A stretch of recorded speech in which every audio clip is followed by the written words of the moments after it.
I loved it. I think it's great, and I think not only is it the best Bridget Jones sequel, coming out of it, I have a feeling it might be the best Bridget Jones film.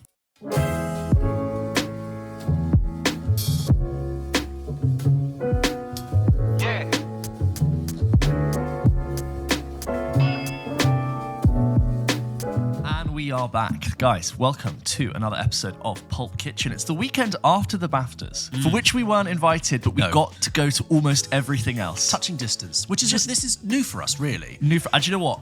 What we did get to go to. Privilege. Amazing. If you saw our socials at Pulp Kitchen Podcast, you would have seen that we got to go to the BAFTA nominees party, which some peers in the industry actually told us is the party to go to. It's a little bit more of a shoulder brushing mixer event. We did brush some shoulders, didn't we, James? We're going to talk about it. But if you didn't know, the nominees party takes place the night before the BAFTAs, and shocker, the nominees who are nominated are in attendance. It was at the National Portrait Gallery in Trafalgar Square. And No, I'm going to be pedantic. Please. Just so people can visualize this, because I'm somebody who likes to visualize it. It was technically at the National Gallery. It's confusing because the Portrait Gallery is round the corner. Right. I thought we were saying it was Portrait Gallery. I thought it was Portrait Gallery. It was actually National. It miscommunicated to us. I said the main gallery because you go up the main bit into it, and it's. If you've seen that scene in Skyfall when Q meets Bond for the first time, and they're watching the painting about the ship being pulled along, and they have that wonderful scene, high ceilings. The pinnacle of like sort of luxury, and it's the kind of place that Bond would need to infiltrate in a Bond film. It did feel like a proper soiree. When we walked through, and you've got the ascending staircase with the high pillars and the paintings and people in ball gowns, we were like, oh my God, this feels like a big one. And a huge BAFTA mask. And you'll just see, it'll be like Stephen Merchant walk by, impossible to miss, love him. Hugh Grant apparently walked past behind me. You were talking to someone and he walked right past you. We saw Mikey Madison and Adrian Brody having a conversation, congratulating each other. Yes, that's what I like. That felt proper Hollywood, because we were trying to make our way through the room, and then Mikey Madison and Adrian Brody are just having this very in-depth, effusive conversation, which we couldn't overhear. Like sort of hand on the shoulder, nodding. And I was like, it felt like a very much like they don't know each other, but it's a very much, you were great in that movie. You were great in that movie. You were fantastic. And for me and George there, we love going, but there's actually very little to us to do apart from eat, drink, and people watch, which is incredibly fun. And we just end up going, did you see that person just over there? That was the thing. I think that's the head of the PFI. Yeah. And it's just great fun. Saw a couple of industry peers there as well. Shout out to Ali Plum, saw you there as well. Yeah, and that's the thing. It was nice just to be like, oh, hello. And then when you find an industry peer, we're just like, we also made it in. Did you see? I didn't see that. Did you see them? Yeah. It was incredibly fun, and I think also like the thing was about the National Gallery, which is somewhere I haven't been in years, because if you go. Normally it's peak, full of people, school trips, that kind of thing. But when we went there, obviously it was full of people for the party, but it was actually the emptiest I've ever seen it. And I was getting distracted because I was like, there are literally like Van Gogh paintings on the wall. On our way out, we were literally walking out. We got into one of the room and we just went, oh, that's Sunflowers by Van Gogh. And then looked around and it was the Van Gogh room. And you can't help but just have a nice little moment. If you've been following us on Instagram, Ali Plum caught a genuine, authentic moment of me and George with our arms behind our backs just admiring sunflowers. So I actually, separate to the BAFTA thing, I've made a mental note to be like, whenever I have a free morning, like, you're away in a few weeks, our shooting schedule's changing. So I might just take myself down to the National Gallery and enjoy it, because it is there. And a benefit of most museums in the UK is that they're free. The free nights. There are some exhibitions they're paid for, but a lot of time you can go in. You have, massive bits of art. Then I was like, that's great. But the party was fun. And there are people walking around with not magnums of champagne. It was like the next one up, pouring, bless them, into tiny little champagne glasses. And also there was. I'm used to parties. Yeah, that's a familiar thing at party, right, to have someone have champagne, which is fantastic. Then they came around with a tray of dirty martinis. Yeah. And I was like, as a thing to give out, I thought a martini is something you specifically order. So I was like, yeah, I'll take one. And then I was double parked with a dirty martini and a champagne thing, and I didn't know what to do with it. Yeah. And I just saw like Joe Alwyn, Brady Corbett. Brady Corbet officially now. We'd laughed on the show for a while, but he is a Corbet, like a sorbet. And we also had it was a bit of a double night for us, because we had done that, and then 2 nights before we'd been to the Newport Beach Film Festival British honorees party, which is like, It's this festival in California, film festival that comes over to the UK every year to like honor British talent, to basically advertise itself. And they invite some industry people like ourselves. And it was quite nice. We hung out with the other entertainment reporters. So what's quite nice is we see other entertainment reporters at junkets. You work at like BuzzFeed, Huffington Post, and others. And you go into the little press room and you see each other. You go, oh, have you been in there? Have you interviewed them? What mood are they in? Or like, blah, blah, blah. How long have you got? Which talent are you speaking to? And it was actually quite nice to enjoy their company. This event's very fancy, by the way. I will say, without off the top of my head, it was at the OWO Raffles, which is right on Whitehall, like almost opposite number 10 Downing Street. Incredibly fancy. There are residences in the top, which I've shot in. And there are apartments that are worth like 50, 60, 70 million pounds, depending on which one. And this is like a huge entertainment venue room.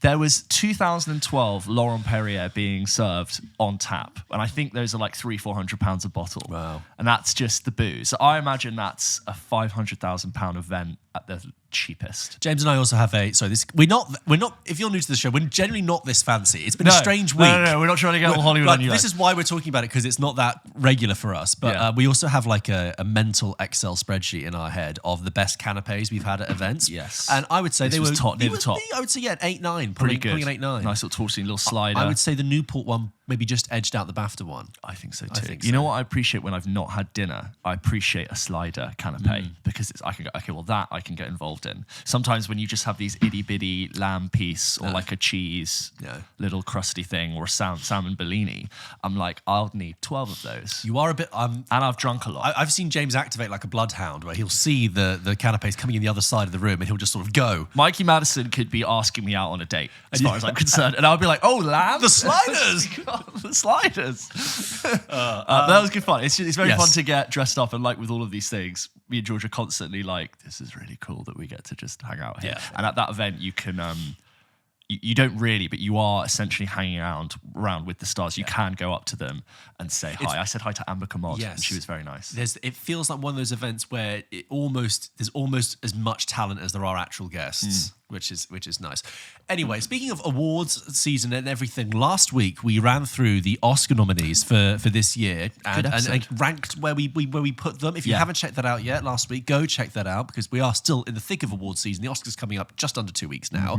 But this week, in episode 168 of Pulp Kitchen, it's a big week for movies. We are talking about two very different films. We are talking about Captain America, Brave New World, and Bridget Jones, Mad About the Boy. Both Cap 4 and Bridget Jones 4. Yes, both the fourth entry, and I'm very aware that we're going to be sort of receiving attention from two very different audiences this week. I'm sure there's a lovely Venn diagram middle, like us, who are interested in both. But I accept, look, time codes are there. If you just want to skip to the Bridget one or skip to the Cap one, but we hope to entertain you all the way through.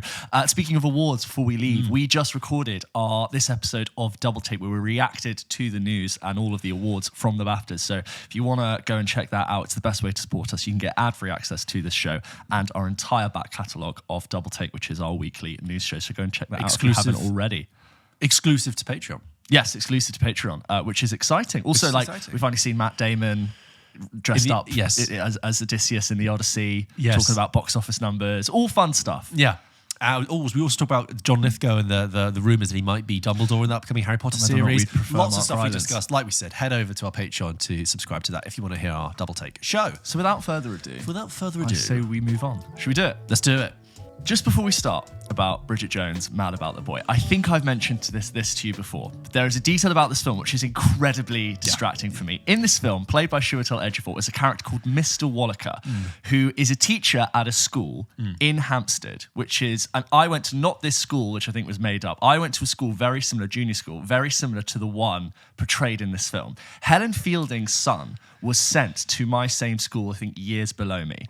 My year 5 geography teacher and form teacher was called Mr. Wallaker, and it was a known thing that Helen Fielding had used the name of this teacher for a book which was released years ago, which has now been adapted into this film. It was so distracting for me because not only is it shot in like Hampstead in that area or in school, but that's a teacher who was my form teacher. They're very different people. He's not a science teacher, he's actually a geography teacher. But that's wildly distracting for me, and just like the fact that it was all shot there, and I was like, I can't focus because Mr. Wallaker was my year 5 teacher. It's also such a specific name. I never met anyone else called Wallaker. Thing. It's not like it's Mr. Brown or Mr. It's Wallaker, which is just totally distracting. And I couldn't stop thinking about it the whole time. But Mr. Wallaker was a lovely teacher, really nice guy, super chilled, really easygoing. That's all I have to say before we jump into Bridget Jones' Mad About the Boy. I have no one else who can appreciate that. I actually need to message some school friends about it because they will also enjoy that. But Bridget Jones' Mad About the Boy is the 4th installment in the Bridget Jones series. As we said on Double Take, the second Bridget Jones film has the highest box office UK opening weekend, and this film has just beaten it. So for a rom-com. For a rom-com, yes, thank you. So it's interesting that they're sort of beating their own records here. Huge series that's been running for quite a long time. This film picks up years after, and this is not a spoiler, it's not a spoiler, it's said in the trailer, years after the sad death of Mark Darcy, who's played by Colin Firth. We pick up 4 years later. Bridget Jones is still very much hurting. She's still being treated by lots of friends in that same way you are when you've lost someone, very sympathetic. And she's slightly classic Bridget Jones fashion. She's barely keeping it all together, saying the wrong thing, stumbling around, but she would quite like to jump back into work, into her role as the TV producer, which we'll get into because it's very funny the way in which they portray what an actual TV producer does. And along the way, she bumps into Rockstar, who's played by Leo Woodall, who you'll know from One Day, very charming, who's much, much younger than her. They bump into each other at a fun little meet-cute in Hampstead Heath, and he has to rescue her and her kids from a tree. Similarly, she is interacting with Chiwetel Ejiofor's Mr. Wallaker, who is the teacher for her children at school. And Bridget is balancing whether or not she needs to take care of herself first, put her children first, put her career first, and we are here along the way to catch up with her years later. That's probably all you need to know for the plot. And I will just say, like, anything to do with that death is very much in the opening and part of the trailer. So don't worry, we'll keep everything spoiler-free for the rest of the film. But George, you actually recently watched for the first time most of the Bridget Jones films? I'd seen Bridget Jones 1, and then over Christmas I rewatched Bridget Jones 1, and then 2 and 3, which I put in a bonus special we did at the beginning of the year. Go and check that out if you haven't seen it already. It's the same episode as I watched Titanic for the first time. Oh, nice. Check that back out. I did 1 and 2 over the December period, which was nice to be I actually will say I'm really glad I rewatched them recently because there are so many little details that I will talk about that have been consistent throughout all. And worth noting that, so Bridget Jones' Diary 1 came out in 2001, Bridget Jones' Edge of Reason 2004, so only 3 years later. But then we didn't get Bridget Jones' Baby till 2016, which is 12 years later, and then this 9 years later. Yeah. So there's a bit of a gap. It's a character you could almost say we've grown up with a little bit as Brit. But straight into Mad About the Boy, George. How did you get on with it? Yeah, I loved it. I think it's great, and I actually think it's a real triumph.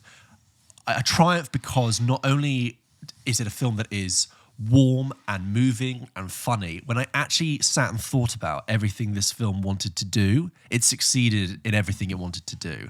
And it seems strange to talk about a film like Bridget Jones and be like, wow, it's a major success, it's a huge triumph. It's a huge, it's a mainstream romantic comedy. But actually, if you think about the objectives of what it wants to pull off, it absolutely nails it. I think not only is it the best Bridget Jones sequel, coming out of it, I have a feeling it might be the best Bridget Jones film. I love the original, don't get me wrong. Yeah. And they are two very different films. The first one is so light and so fun and really joyous. And this is so different, being grounded in grief and aging. But the performances, the writing, everything, the execution about this fourth film just works. And to run that gamut between having one scene have you crying and the next scene have you laughing, it's just perfect. I think it's, having rewatched the first 3 films recently, I think this is the first Bridget Jones film, but the first Bridget Jones sequel.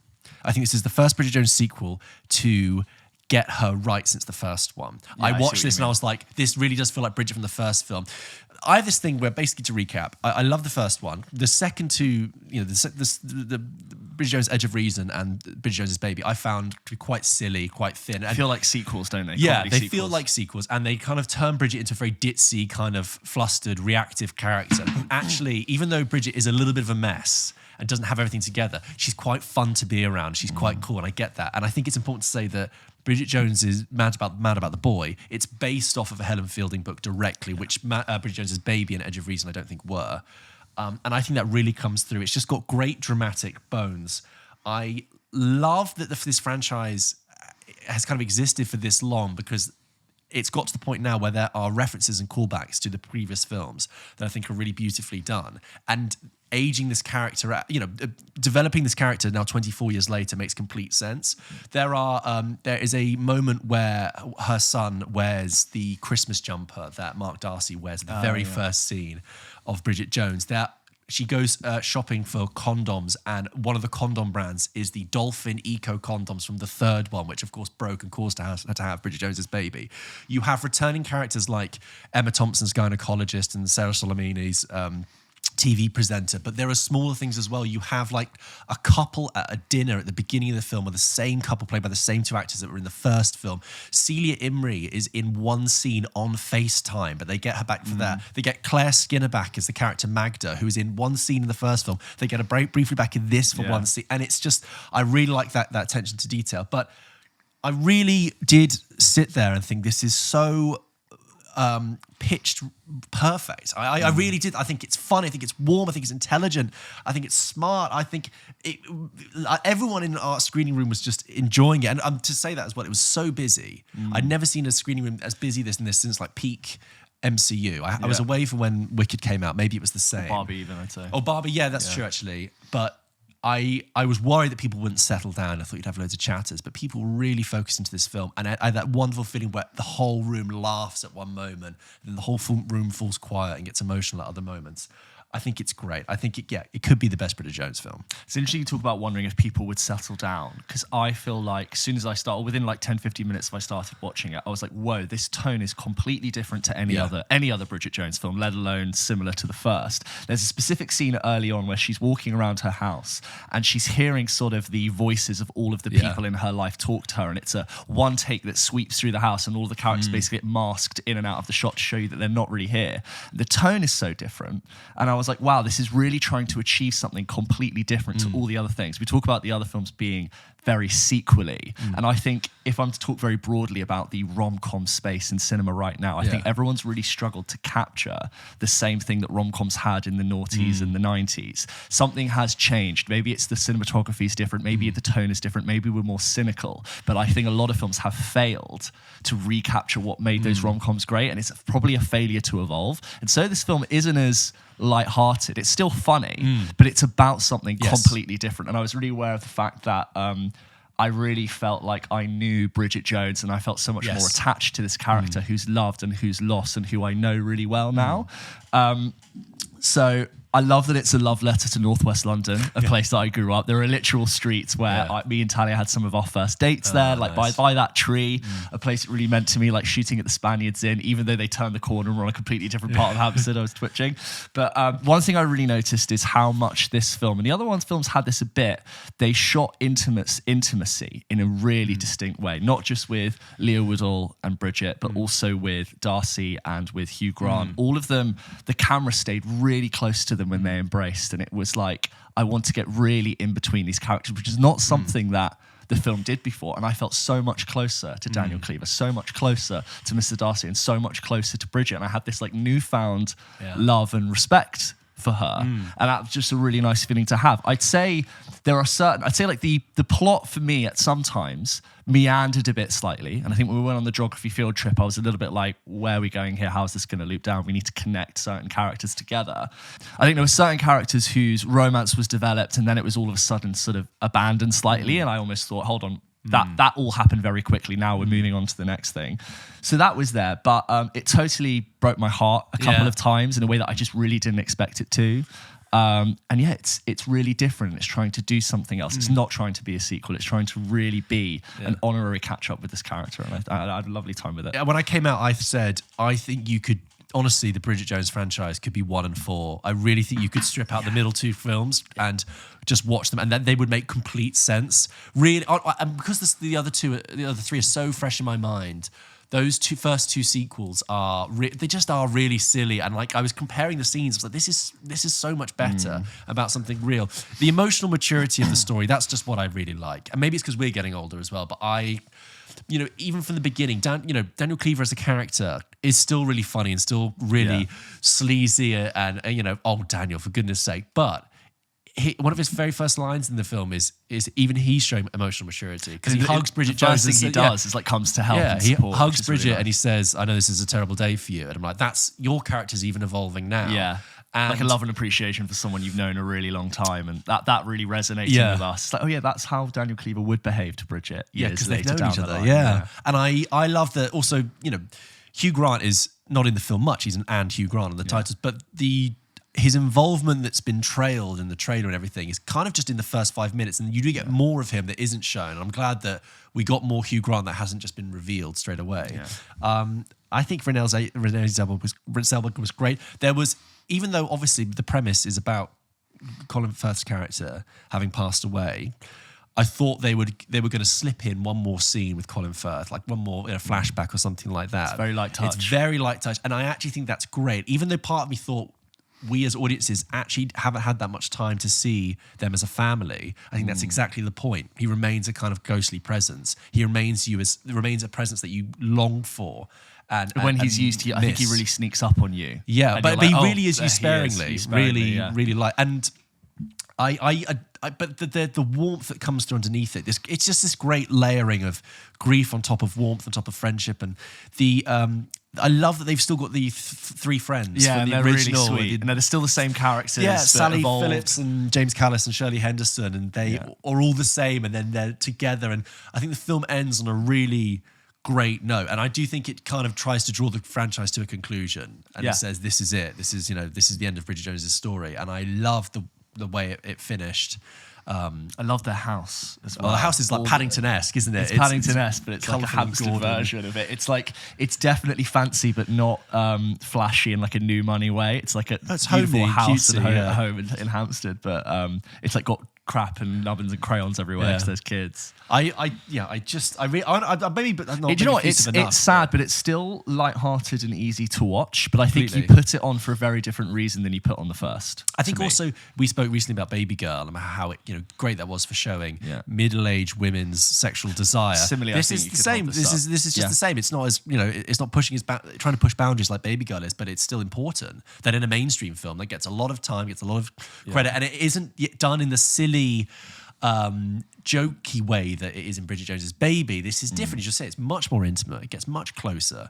I really love it. Weight and her being fat, thankfully, Thank she's God, never been at all. But what's really like, sort of easy to resonate with Bridget is that she, at every stage of her life, has always just been barely holding it together, which is something that's a really universal feeling, especially when you've got young kids who are getting older and talking now. They demand more from you as a mother. Great kids, by the way. Great kid actors. Great kids. Also very like upper middle class problems, like, oh, I got a nanny and it's all been sorted in my Hampstead mansion. What a lovely way to live, and I'll go back to work. Speaking of back to work, the way they film what a TV producer does with their job is just completely ridiculous. Really? Yeah, well, it's like she comes into work and it's like problem solving of how to get a stain out of trousers, and she's like, look at me, I'm back at work. It's like, that's not what they do. They don't just run around having conversations. I think it's terrific. I really do. I really think it's an achievement. I think that's the thing. It just absolutely succeeds in what it's trying to do. I think it's a real shame this has only been released to streaming in the US. It's been released straight onto Peacock. I get if the US never got Bridget, but I just think this is such a great film. And for me, I think collapse the franchise. It goes 1 and 4. Watch them back to back. Good money, George. Probably come back in 5-6 years. But I hope it.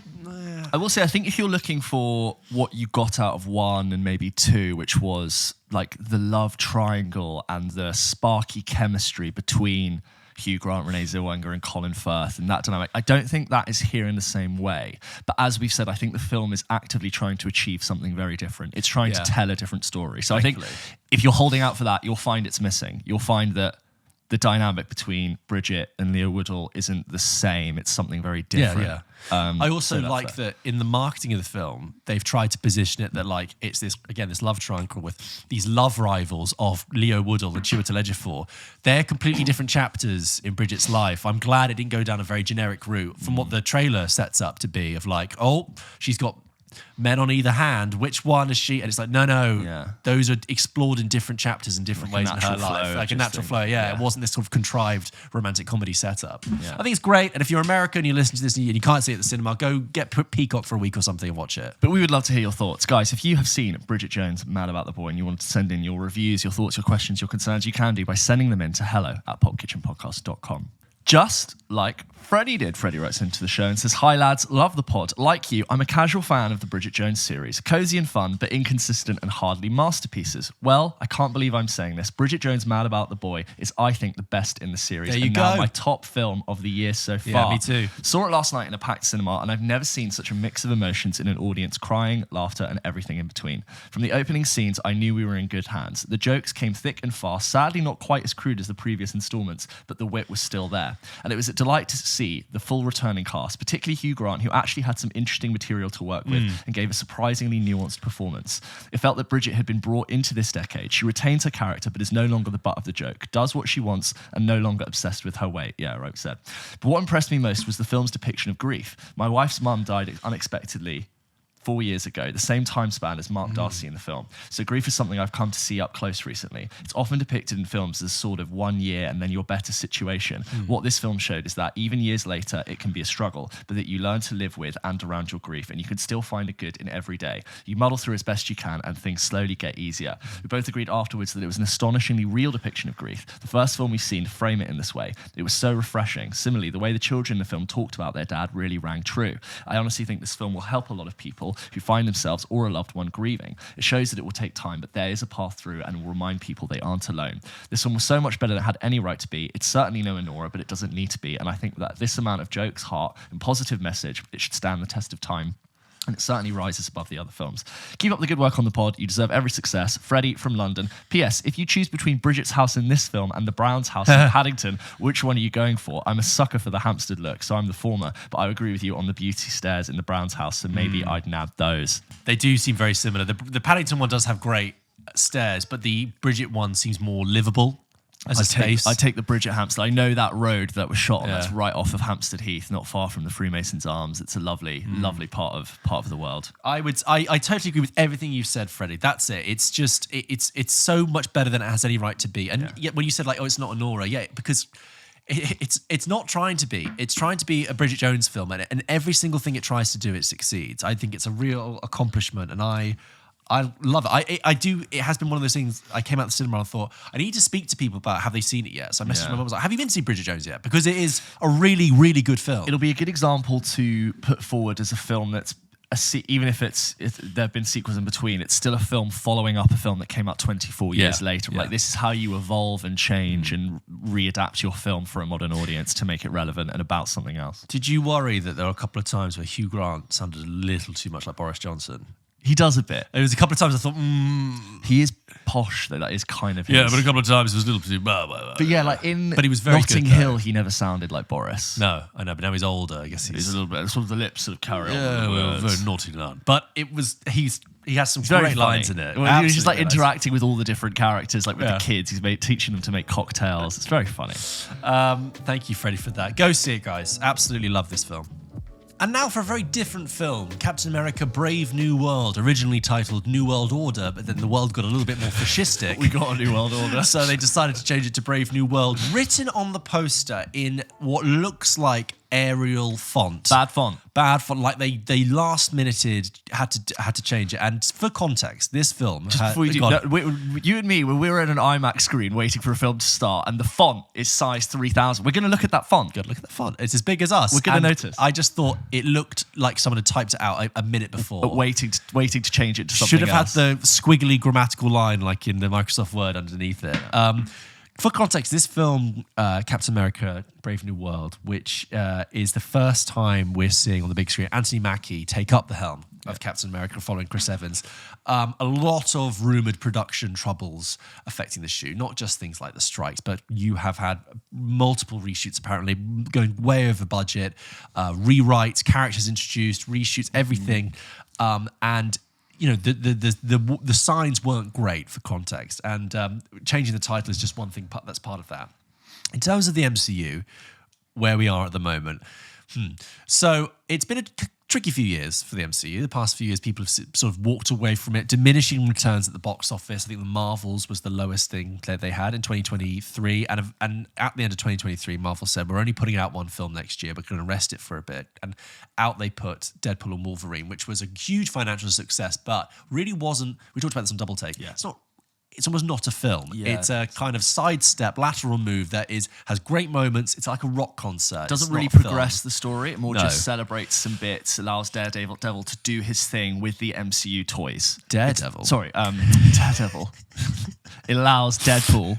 It allows Deadpool to use all of the MCU toys, puts him in a new sandbox and lets him go. Yeah. And that I think works for the film. Yeah. I don't want every film to be like that, but I'm happy I saw Deadpool and Wolverine. And you have a environment over the past few years in which more and more Disney Plus shows have been created that are Marvel shows that are drawing on and being involved in the overarching story, which has frustrated a lot of audiences, myself included, thinking, oh, you need to actually catch up on 6 seasons of different shows in order to just figure out what's happening. But we are back now in the main story of the MCU, and Captain America: Brave New World sees Thaddeus Thunderbolt Ross, formerly played by William Hurt until he sadly passed away, now played by Harrison Ford without the moustache, who's been elected president, which they acknowledge. Like, and you either keep the mustache or you become president. Lose the president, lose the mustache, or lose the president. Lose the presidency. Thaddeus Ross has been this sort of character in The Incredible Hulk in 2008. He was chasing down the Hulk. He was a military man, and then he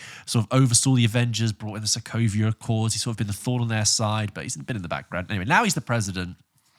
And he obviously is like, this is a strange new world. And one thing they bring back into this film as a huge plot point is the elemental celestial being that emerged in the Indian Ocean at the end of Eternals. Remember that film? Yeah. It's been 5 films, they finally brought it back. And it's this sort of territorial dispute between India, Japan. France is involved for some reason, like maybe because of New Caledonia and other places that are in the Pacific Ocean, that are the Indian Ocean rather, and the United States trying to agree a treaty about who has access to the important minerals and artifacts that are on this celestial island.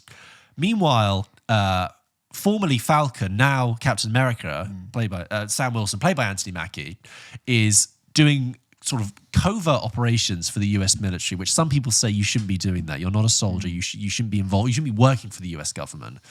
But here he is flying around with his shield, and he, busting Mexican Mexican gangs, helmed by, God, there's so much plot. Helmed by Giancarlo Esposito. You also have Sharon Hassan here as sort of like head of security. All this is happening, but basically you have Sam Wilson and Thaddeus Ross, and Thaddeus Ross is saying... I hope you've seen The Hulk from 17 years ago, basically. Thaddeus Ross is saying, I need you, toe the line, the world's a dangerous place. And Captain America is saying, well, yes, but, make sure you don't do anything And Chris Evans' Cap was always skeptical of the US government, as a good American should be. And Sam Wilson's also grounded by the fact that he hasn't taken the super soldier serum. So he's not an indestructible person. He is vulnerable, and he's getting older. Anyway, an attempt is made on the president's life. Things are happening. Things are put into play. What's going on? This treaty could be in jeopardy. Bringing back some plot points from Incredible Hulk, which came out, 17 years ago. Some of the audience probably weren't even born then. There's also another character played by Danny Ramirez, who is sort of the new Falcon, in the same way that Falcon's in the Winter Soldier. The Captain America. Oh my God, James, you can hear it.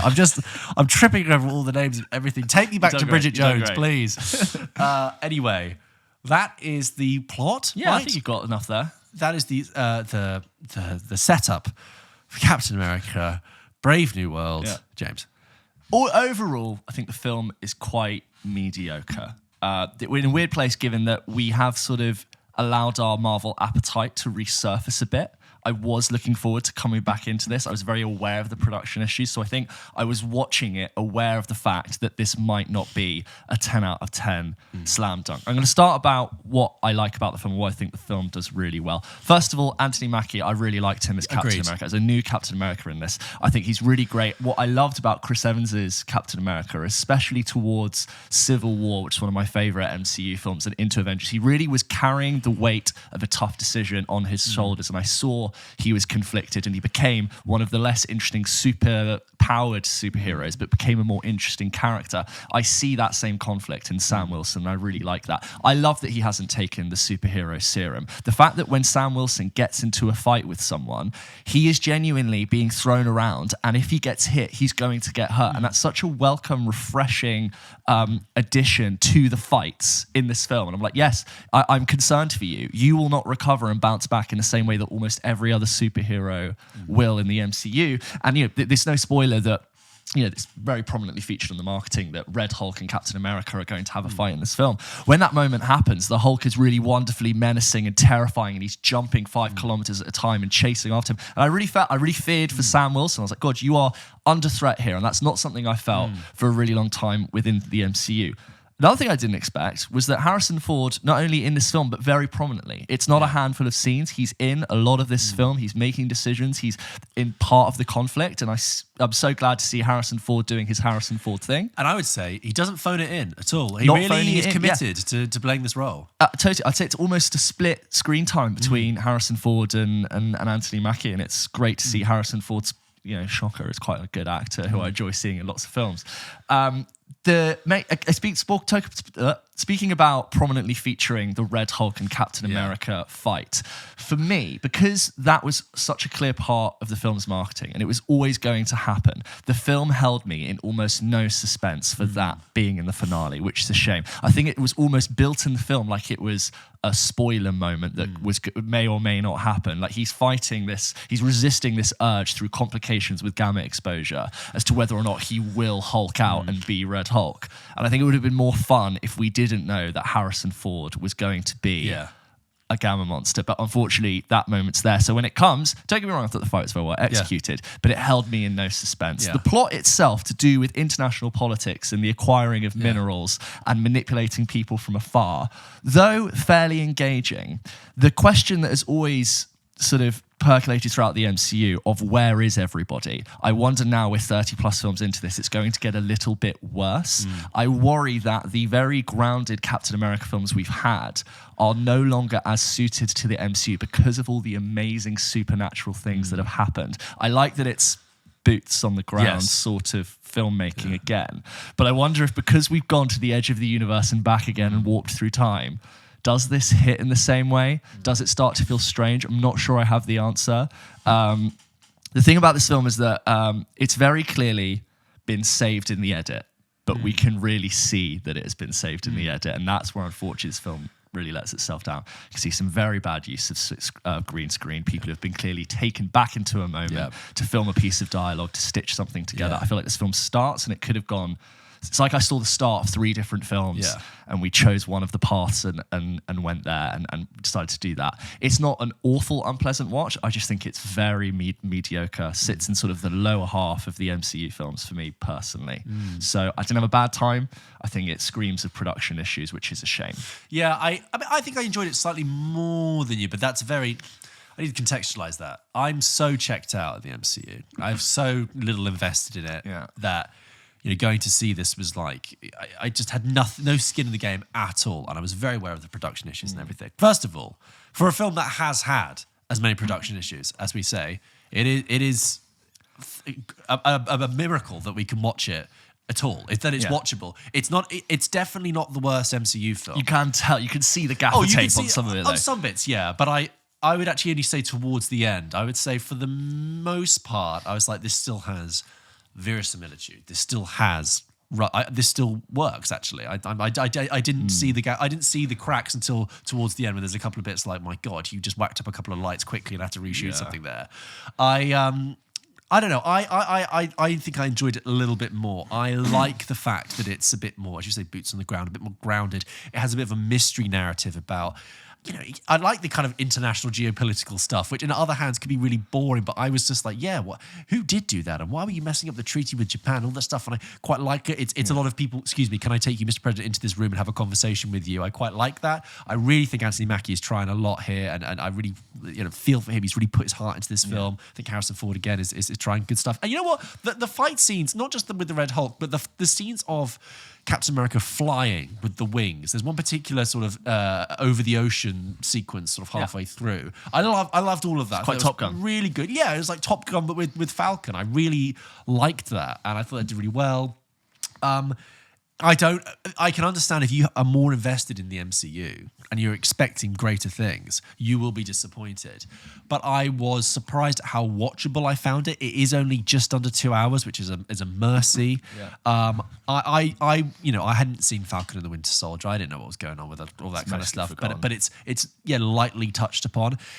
There is something people have pointed out where it's the first Marvel film since it was introduced that doesn't use the Marvel intro. The dun, dun, dun, dun, and people online have been like, did they genuinely forget because it has so much production issues? I'm inclined to agree, because what reason would they have to not have to put it in there?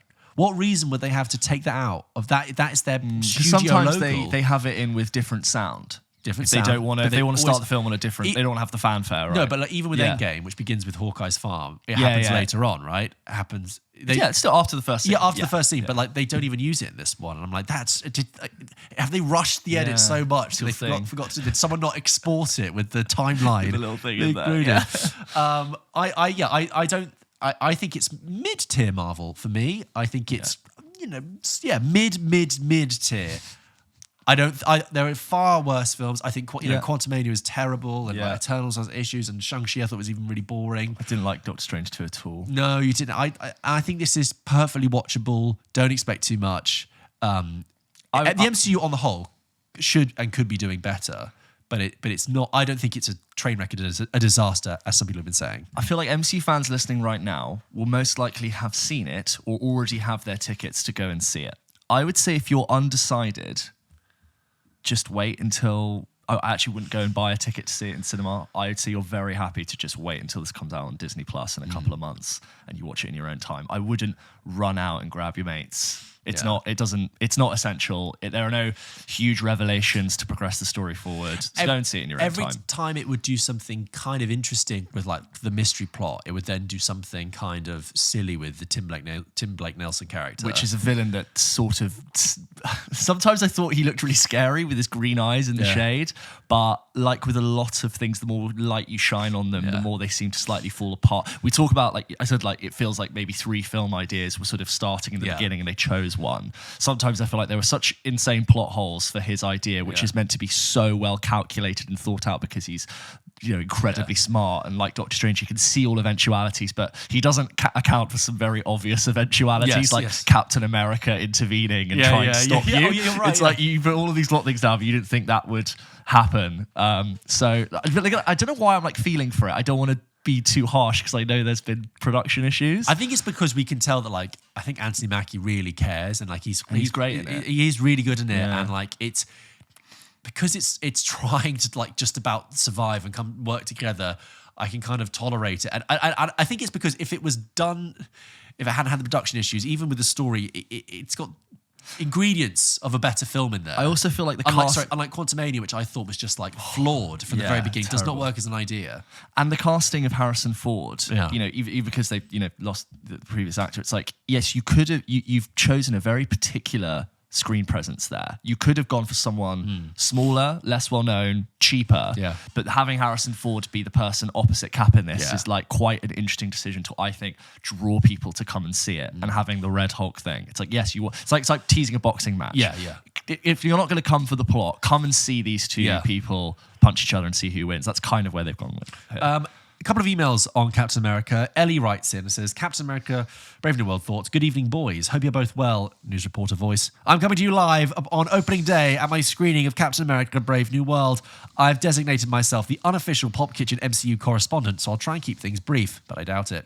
Overall, pretty good. A comfortably upper middle range movie. On the better end of things, we aren't talking Quantumania or the Multiverse of Madness bad. Lots of good intentions, but a bit scruffy in its execution. That's exactly what I would... That's a perfect sentence of how I feel. Good intentions. I think actually that's it. It's got good intentions.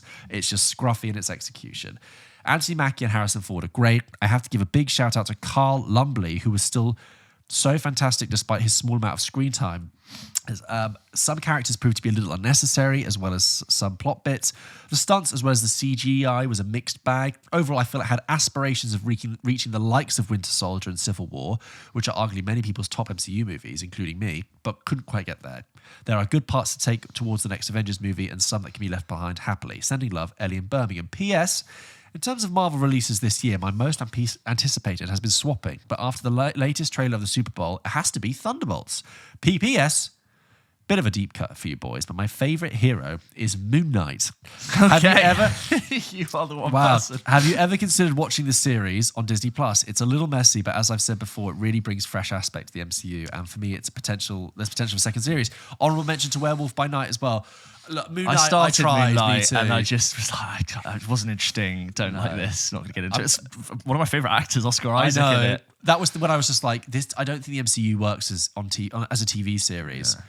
No, I wasn't going for it. And Werewolf by Night, I was just like, that's where they were just shooting off ideas left, right, and centre. Also, like you mentioned Winter Soldier and Civil War, like those films have, especially Civil War, which I regard really highly. That film has, I know they have a lot more heroes to work with, and it was like the breaking before the Avengers reassembled. But that film has so many more impactful moments that really matter, and amazing conflict and character things, like the revelation with Bucky and Iron Man, the fight between Captain America, the great ideological differences. Forget about just like having the fight. I mean, like characters really clashing in superhero moments. I sort of felt like something really impactful and great was lost from Captain America, Brave New World, and we sort of just end and all shake hands and get on with our day. That doesn't really matter to me as much. It did feel like the film was absolutely exhausted by the end. It felt like the film was like, let's just get this. We land the plane. We landed the plane.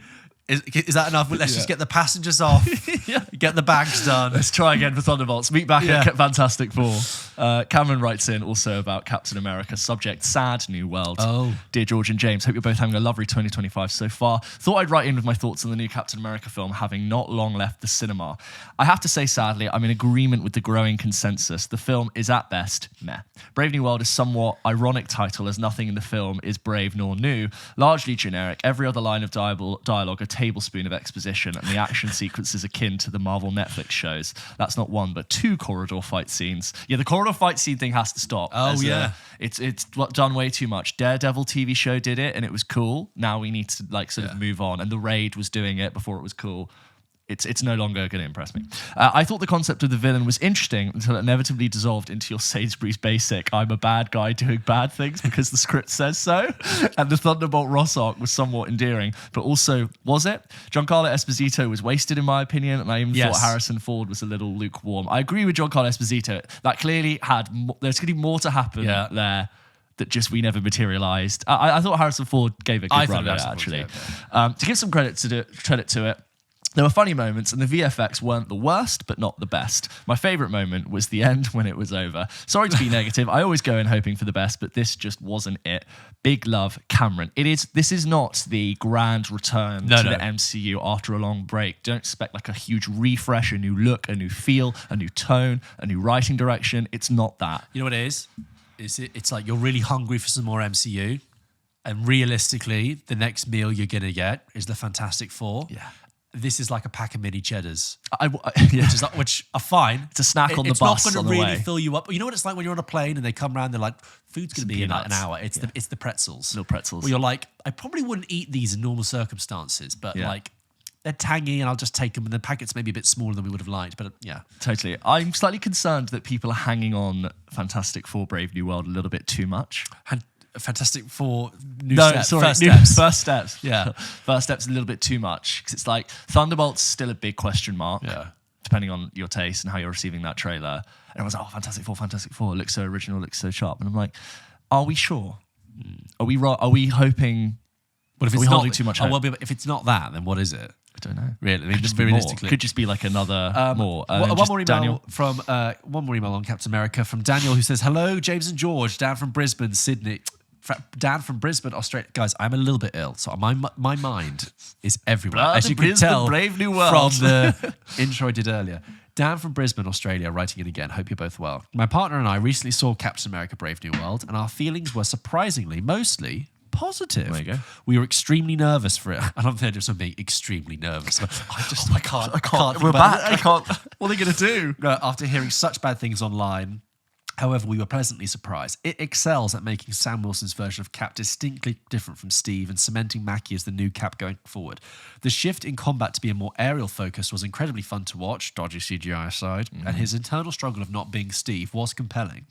Sam's interaction with Bucky especially sold me on how Sam isn't Steve, and he never will be. But this is the biggest strength, as Cap gives people something to aspire to. But it was almost as if the film was addressing the real-life trepidation that was felt from a new character picking up the shield after Steve. Yeah. Side note, I love the inclusion of vibranium, which is which we expect. I know there was some hate for some nanotech nature of super suits these days. While I don't disagree, I think for Sam Wilson as Cap, it makes sense that he has a super high-tech suit. I saw a TikTok about how everything nanos onto every character now, and we don't have the same impact of like pulling off masks. And people were talking about in the first Iron Man films, you know that shot when the visor shuts down and it's really impactful. And we've replaced that with like digital nano thing. It like just has Venom. less of a feel, a bit like a Venom symbiote thing.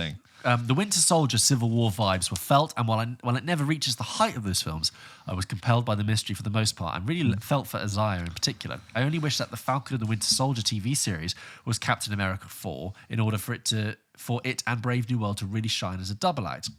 While it does enough to whet the appetite for a larger MCU story going forward, it is unfortunately hamstrung by the MCU's past to really excel, and the MCU's past to really excel past and enjoyable enough. It is unfortunately hamstrung by the MCU's decision to really excel past an enjoyable enough film. Being a part sequel to Eternals, The Incredible Hulk, and Falcon and the Winter Soldier makes it convoluted and restricted. While I personally enjoyed Samuel Stern's final, I have had to explain to numerous people exactly who he is and what happened in The Incredible Hulk, which is like, it's not even one of the best. It's regarded as one of the lowest early MCU days. films. Yeah. But it's like a very Fine. generic. At the time, I thought that's a decent Hulk film. Did They you? weren't at the time when I saw it. I was like, I had fun there. Yeah. I mean, I was 12. The pacing is iffy.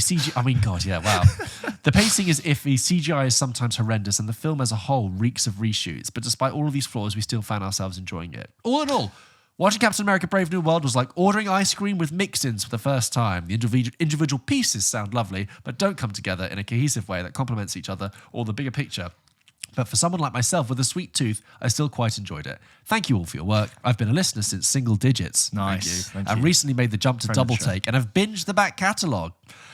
Continue being your lovely selves and smashing those goals. It's a privilege to be along for the ride. All the best, Dan. Thank you so PS. There's always a PS. I love a PS. Yeah.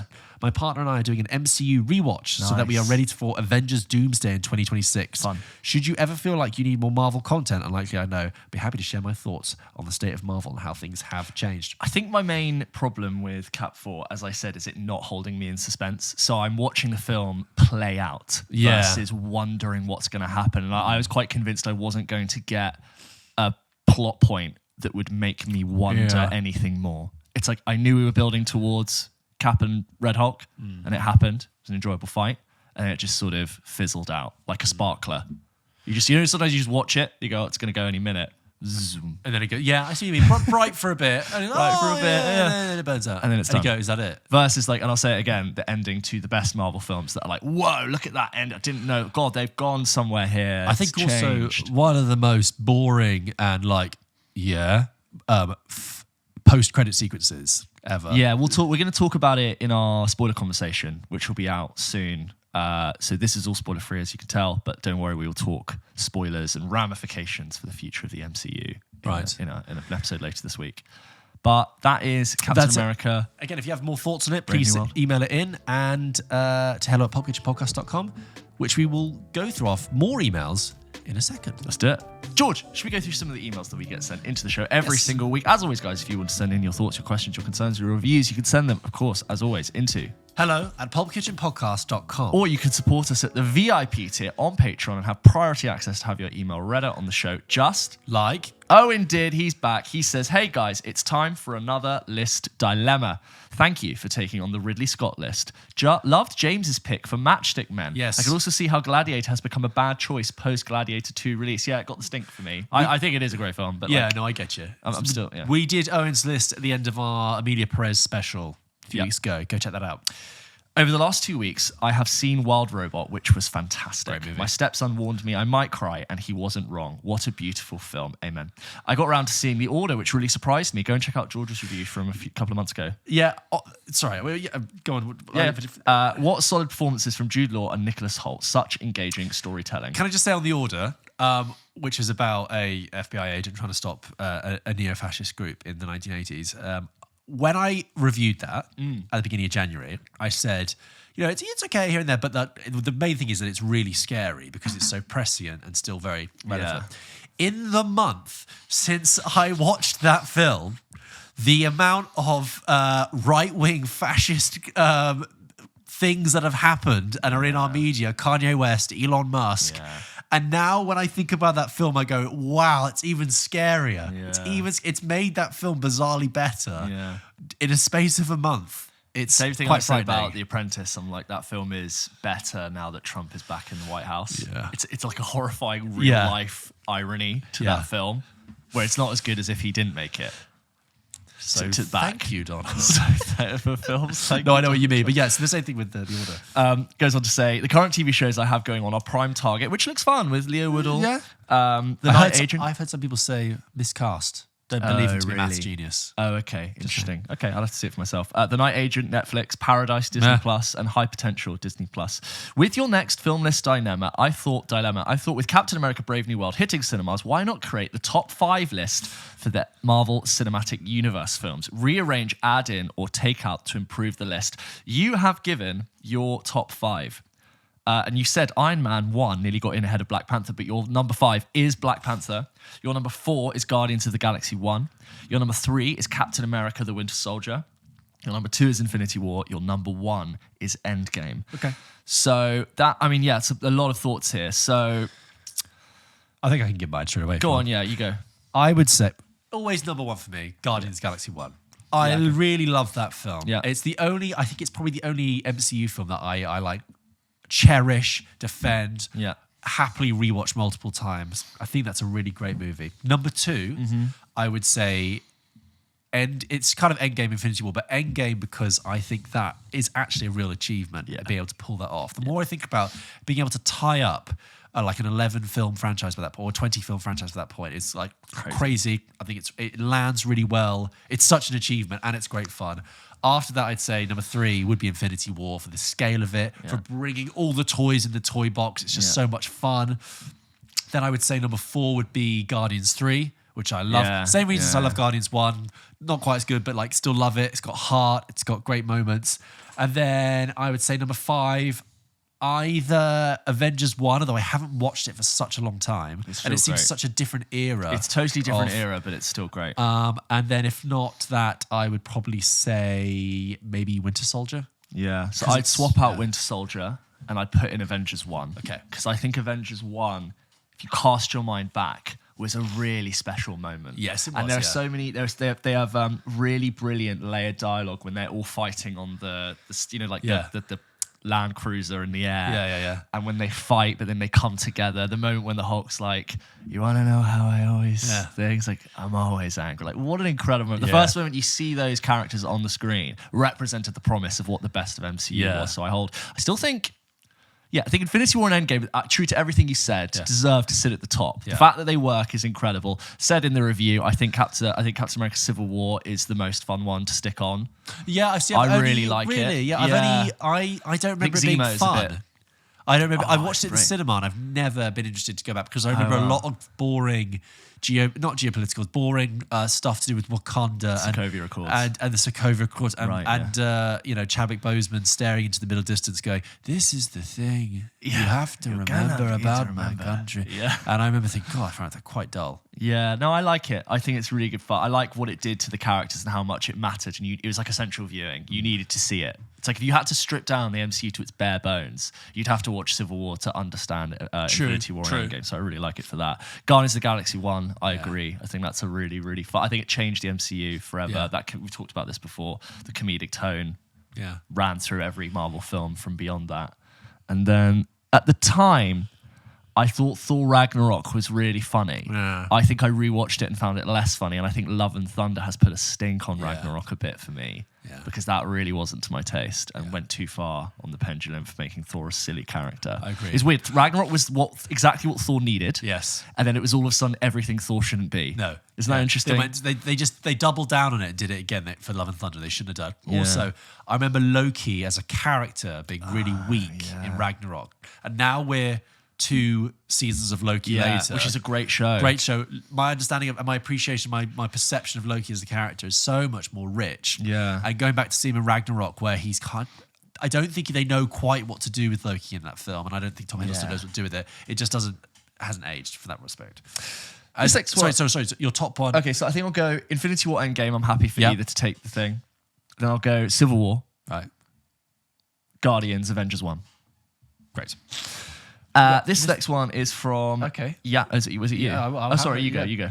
This next email is from Yanis, who says, "Are we in the end game of the MCU?" Yanis, you've written it before, friend of the show, and you write in with an emoji-tastic email. Hello, Games and George. And then a dark-haired bearded man for you. And a blue t-shirt blonde man for you. First time emailing with an email emoji and a first medal. And looking forward to all the new films coming out this year. Marvel in particular seems to be coming back with bigger and more exciting projects. Yeah. While I completely agree with the overall response, the recent MCU films has been more negative, I personally see it as a blip in performance. I wish they disappeared for 5 years. Yes, if only they had disappeared for 5 years. We all got on with our lives and then they came back. Films such as Shang-Chi, Multiverse of Madness, and Guardians 3 Guardians 3 and Multiverse of Madness and Shang-Chi are in completely different wings. Yeah. Like, Guardians 3 has a real emotional arc, is really interesting. The whole thing they do with Rocket. The other works two as a standalone as well. You don't need to have seen anything else to really enjoy it. Although they don't necessarily carry the same magic as they used to, I definitely feel like certain projects have way down the better ones, and includes an ant emoji to refer to Ant-Man. Yeah. I'm going to have to skip over these emojis because it's like reading hieroglyphics, okay? I just don't need it here. I'm personally not too big on the Thunderbolts. No disrespect to the cast and crew, but the throwaway superhero concept makes it feel like a throwaway film. But more care seems to have put into capturing the comic book flair and putting it to live action. Do you feel like Marvel is being restricted by the MCU? Do you think rebooting it? I don't understand. Marvel being restricted by the... Is it like the very machine of the MCU cinematic universe is restricting the stories themselves? So because everything now has to be part of this machine, it doesn't allow these like new stories to be told. They have to link. I kind of see what you mean. I see. Yeah. It's like, would a Captain America 4 exist better outside of needing to work within the MCU? So like if they did like a Matt Reeves Batman sits outside of any main thing. Yeah. I know what you mean. Like everything now has to link, and therefore it's a victim of its own creation. Yeah, maybe that's the future. Well, it'll end up going, but the pendulum will swing back. Like with DC are doing. Would it be the end of the world if they finished Secret Wars and went, and we're done? Thank you. Here is all of these films that link together. Now we're going to reboot. Insert Iron Man, Thor, but they're just going to be... We're going to hire some more artistic directors with more of a distinct division. They don't have to link their cinematography all together. It's like, that's a film, that's a film, that's a film. Yeah. I'd be there for it. Yeah. Superhero fatigue is something people talk about a lot, but I think the direction Superman and Fantastic Four are taking goes a long way. Love the pod and congrats on all the exciting interviews you've been doing, Yanis. And then all the Infinity Stones as an emoji. But exactly, though. It's like you look at Superman now, they're rebooting Superman with the DC. Yeah. Isn't it more liberating to be like, we're not going to try and connect it. We're just going to bring Superman back and make some films. This eventually runs out of steam. Yeah. And we end up tied up with all of these plot points. Let's just make a film. Yeah. And have people enjoy them. And to be fair, even though like Joker 2 was stank, it's nice that we tried Joker with a very specific vision. Yes. Then we tried Batman with a specific vision. We're trying Superman with a specific vision. Just trying. Even though we don't like Joker 2, the Joker films 1 and 2 are so much more artistic and interesting to look at. You might not agree with them, but they're thought-provoking and poignant. Which I prefer. The first one, yeah. But I always I credit it more than the sort of generic... Yeah. Placeholder films like Brave New World. I mean, I do prefer Brave New World to Joker 2. Yes, but Joker 2 is not a placeholder film. No. It tried to do something. It didn't work for us. But Brave New World is like, we need to, out of obligation to serve this bigger story, have this film exist. And the same with Thunderbolts. And people can start to see through that now. Very true. This next one's from Ryan, who writes in, The Brutalist. Back on the Brutalist. Hi guys, just rolled back in from a late night screening of The Brutalist, and wow, what a ride. I'm not too clued up on Brady Courbet's other films, see that? Yeah, that's one. But this one was a real gem. The visuals were brilliant, and even though it clocked in at 3.5 hours, it flew by. Courbet's scene selection and editing was spot on. The acting was top notch, keeping me hooked from start to finish, and let's not forget the interval, a genius touch. Can I just say, by the way, it's really strange to suddenly pivot to talking about the Brutalist. Yes, so we to talk talk about about- MCU for like an hour. Yeah. A welcome break I Yeah. think, from the MCU, as always, with the MCU these days. We reviewed the Beauty List a while ago now, and also check back on our Oscar, where we ranked our picks for the Oscars, and you can hear our fresh takes on the Brutalist. Worth checking that out. I had heard prior to go, Ryan goes on to say, I had heard prior to going into about the epilogue and the use of a returning actor in another role. Yes. Although I understood straight away what was happening, I was taken out of the scene slightly, and I find it to be a strange decision to have not just got another actor. Yes, I agree. If you've seen it, you know. The film, yeah. On a small note, when the subtitles were on, I felt like I was missing a lot of good visuals because they were happening so quickly. I felt like I couldn't look away, but that could have just been me, though. Finally, I was planning on watching Emilia Perez, and I assumed I must have missed a trick by not seeing it once. I heard it got 13 nominations, but have since heard a lot of bad reviews, and the bonus episode of Pulp Kitchen was the final nail in the coffin for me. I now plan on watching Anora very soon due to its raving reviews, and it sounds like it's a completely different film to what I thought it was. All the best, guys. Ryan. P.S. Can you both give me a movie quote line that you love? It could be anything said by The Grinch, or this is about survival. It can't be anything said by the Grinch. Oh, it can't be anything said by The don't- Grinch, or this is about survival. Mine is from Happy Gilmore. Shooter McGavin. I eat pieces of shit like you for breakfast. Happy. You eat pieces of shit for breakfast? A quote. Mine is, I know you touched my drumstick because the left one has a chip in it. Step Brothers. Good quote. Good quote. It's hard. I love lines of dialogue, and sometimes things will stick out, but I can't think of anything. They laughed. They laughed at Neil Armstrong when he said he wanted to go to the moon. Now he's up there laughing at them. What's that from? Anchorman. Is it? Yeah. I just love the idea that he thinks Neil Armstrong's still on the moon. Now he's up there laughing at them. I can't. Oh my goodness, some of those things. There's so many lines of dialogue that I love, but I can't think of any. It's off hard the top on of the my spot. head. On the spot, yeah. Marcus writes in and says, worst American depictions of Britain. Hi, James and George and James. Hope you're both well. I've emailed in once before, but have been listening since episode 4. My God, that was just you and our mums listening then. Friend of the show. Just wanted to add 2 film suggestions for the Sirens who wrote in about journalism movies and westerns. You guys didn't mention what is arguably the best movie about journalism ever, All the President's Men from 1976, directed by Alan J. Pakula and starring Robert Redford and Dustin Hoffman. Yes, that is a good film. Wow, I haven't seen it in such a long time. That's the Watergate scandal film. Classic, iconic, very 70s. As for westerns, I'd like to shout out James Mangold's 3:10 to Yuma, starring Russell Crowe and Christian Bale. Now to the question. I've been loving your Sundance content and all of your observations on America, all very funny. In somewhat of the reverse, I'm curious to know what y'all think are the worst depictions of Brits and or Britain in American movies, whether it be culture, slang, or anything of the like. Thank you guys for all the work you put into Pulp Kitchen every week. I've been going through a hard time recently, and it's such a respite and a treat when the main show and Double Take come out each week. Thanks for making talking about movies fun, charming, and thoughtful. Sent from Elliot Page's burger phone in Juneau. Marcus. Thank you, Marcus. I Dick remember Van that Dyke's phone. British accent famously bad, Cockney accent famously bad. Well, not accent, but that's not. It's a depiction of America. It's a depiction of Britain, though. He said accents or voices, didn't he? Yeah, it's not. I don't have a problem with the London. Oh yeah, no, you're right. Smoking Sorry. London in America. No, you're right. Yeah. Dick Van Dyke famously wrong, but he said that it was his dialect coach's fault. His dialect coach had a strange accent, and made Dick Van Dyke think that's what Cockney sounded like. Also, this is not film but TV. Emily from Friends. Yeah, I know, sounds so English. Yeah, I think it's so high. Don't pull your pants at me. Yeah. Oh God, Rachel's over there. Just watching it, It's like, you that's sort of like- no one die talks inside. like No one that. talks like that. I think I've said this before, but anything in often like Masters of the Air as an example, any World War II story where the British are portrayed as crusty and stuffy and out of touch. And I'm just like, that's just recently not... Blitz didn't quite. Yeah, bizarrely, which is it's a British film. It's a new one as well. It didn't feel Didn't quite land for me. I actually think that's why Leo Woodall's character in The White Lotus was really refreshing, because it was not a posh Brit, but it was also like it was refreshing to see an Essex lad in like in an HBO show, but like very accurately portrayed. I'm like, that's more accurate for the UK. Yeah, there's many. I'd say like London in general. I can't think of like where London's been done particularly badly. It's usually okay. Yeah. I mean, even The Parent Trap's a bit out of touch.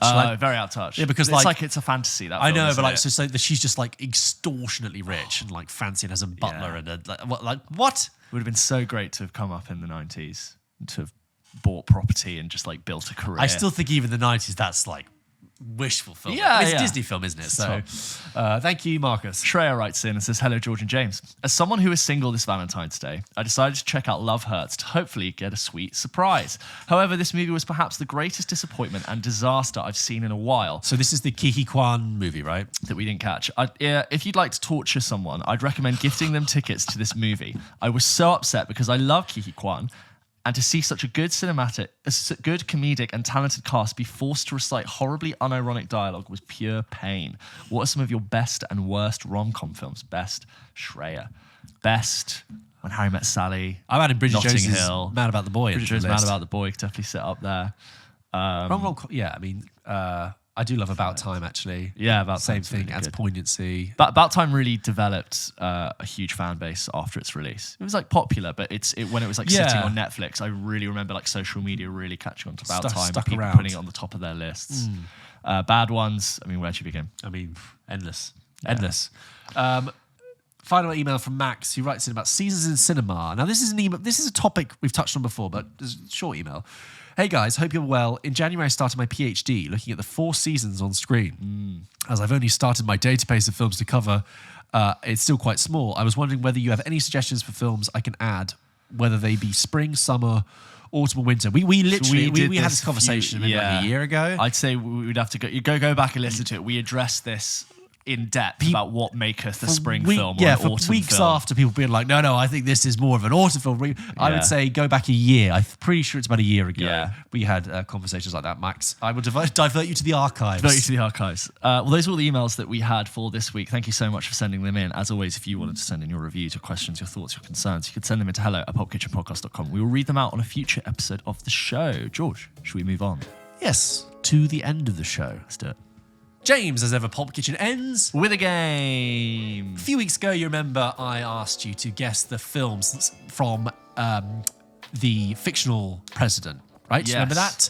We ran through fictional movie presidents and you guessed them based on the actor. Well, this week, James, how about, would you like to guess the film from the law enforcement officer? Sometimes they're FBI agents. Sometimes they're just police. Cops walking the street. Nice. Sometimes they're based in different countries. Great. They are under the umbrella term of law enforcement officers. Yeah. Unlike the presidential game, though, I'm not going to give you the actor because, first of all, actors are often in many different roles, law enforcement officers, so it's harder to nail down. Character name. I'm going to give you the character name. Nice. So, James, guess the film from the law enforcement officer, John McClane. Die Hard. Marge Gunderson. Is that Fargo? Correct. Rick Deckard. It's from Blade Runner. Correct. Harry Callahan. Oh, Harry Callahan. It's so familiar. What is it? Clues in the name. Callahan. First Harry. name. Dirty Harry. Correct. Lieutenant Vincent Hanna. Oh, it's Hannah. Oh, it's Hannah. It's not. No, go on. It's Al Pacino's character in Heat. Oh, yeah, I forgot. Go on. Clarice Starling. Silence of the Lambs. Correct. Sheriff Ed Tom Bell. Sheriff Ed Tom Bell. Sheriff? Is it like No Country for Old Men? Yes, yeah. It's Tommy Lee Jones' character. Oh, great. No Country for Old Men. Frank Drebin. Frank Drebin. No, go on. That's The Naked Gun. Okay, nice. Somerset and Mills. A duo. A duo, yeah. I'm going to give you both Somerset and Mills. Somerset and Mills. No. Detective Somerset, Detective Mills. Yeah. That is Seven. Oh, okay, Morgan nice, Freeman and nice, Brad Pitt's okay. character. Alonzo Harris. Alonzo. Oh, so familiar. Alonzo He Harris. might not be a very good cop. Oh, it's a bad cop. Training Day. Okay. Martin Riggs and Roger Murtaugh. Riggs. No, go on. That is Lethal Weapon. Okay. Schmidt and Jenko. Jenko. No, go on. Sometimes he gets called Jeff. No, go on. That's 21/22 Jump Street. Okay. And lastly, Axel Foley. For Beverly Hills Cop. Correct. Nice. There you go. That was good. Guessing the film from the law enforcement officer. Great names all round as Thank well. you. Got to give your cops a good name. It's a bonus question. This won't go in the game. But And of course, the cop duo that are after us are Holt and Olsen from US Immigration. We didn't make it into the country. The two immigration officers that drilled us were Holt and Olsen. And for the rest of the week, we were like, Holt and Olsen are after us. you know what I'm going to do? I'm going to save it. I was going to give you a couple of TV ones, but I've only got two, but I will save them. Maybe. Oh, yeah, save it. It's a good maybe game. make I a enjoyed that. TV show for the law enforcement. Is that a Sporkle game, by the way? No, I came up with that on the train. Because it feels like something it would be like, can you guess the film from the law enforcement officer? Well, it's just like they're not all cops. Yeah. Sometimes they're FBI agents. Sometimes they're sheriffs. Yeah. I was like, they're a law enforcement officer. They're all the law. They're a Leo. Hey, we're all a family here. That was the game for episode 168, and that was the episode of 168. Thank you very much for joining us this week on Pulp Kitchen. Send us your thoughts on those films to hello@pulpkitchenpodcast.com, and don't forget to check out our episode of Double Take on Patreon if you subscribe to Patreon. It's a great place. Go get it. New episodes of this You should podcast go every there. It's Wednesday. great. Every Wednesday we drop.